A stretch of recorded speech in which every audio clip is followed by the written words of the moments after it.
m'appelle Mickaël Guillermic, donc éleveur de porcs naisseurs engraisseurs, donc avec 200 truies sur la commune de Carfourne, sur une surface de 120 hectares de terre, donc principalement céréales et un peu de légumes d'industrie et du colza. Je fabrique déjà depuis 15 ans maintenant l'alimentation, et n'ayant pas assez de quantité, c'est le but du projet du silo. Le silo, c'est le stockage en fait supplémentaire, puisque j'ai augmenté en capacité, doublé en capacité de maïs humide, puisque je le connaissais avant, le modèle INRC en fait, mais sous un autre procédé, quoi.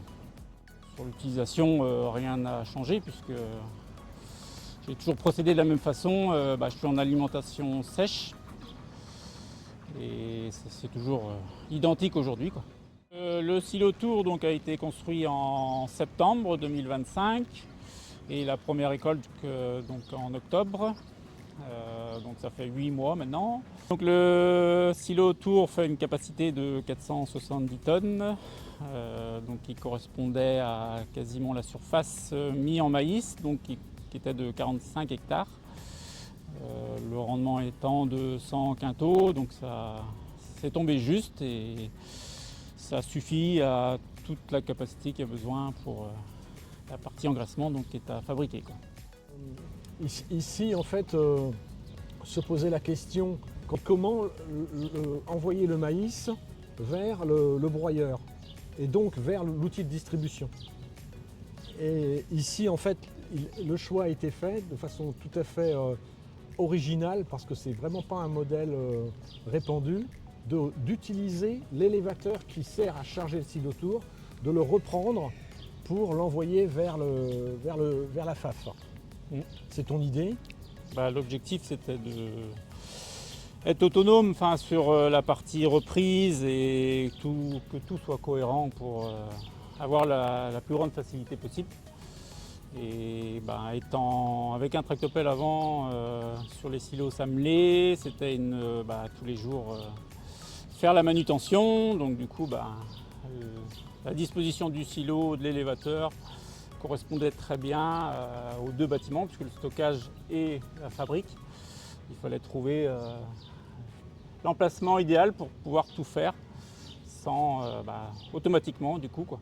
J'utilise donc un conservateur à l'incorporation quand on remplit le silo, donc qui s'appelle SiloGar, et qui permet d'améliorer la qualité du maïs et du coup et pour une bonne conservation.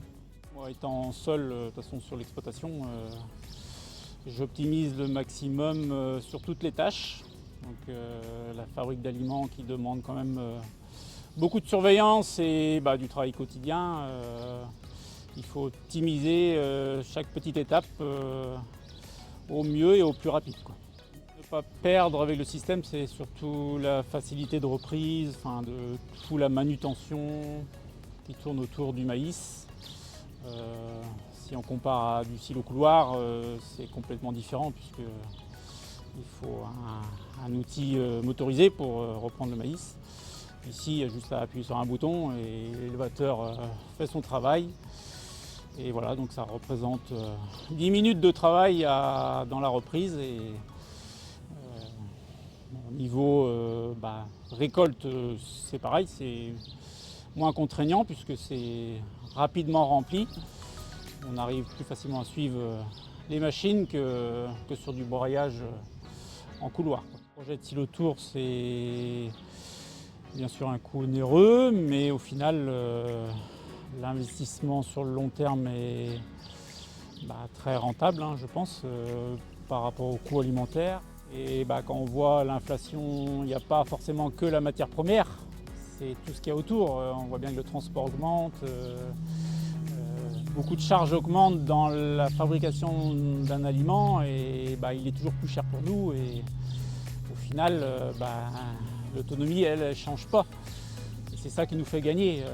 Les deux points importants dans le porc, c'est le prix et justement l'aliment. Donc le prix, nous, on ne peut pas le faire. Donc le seul point où on peut essayer de gagner, c'est dans la fabrication d'aliments et sur ce coût-là, en fait, quoi.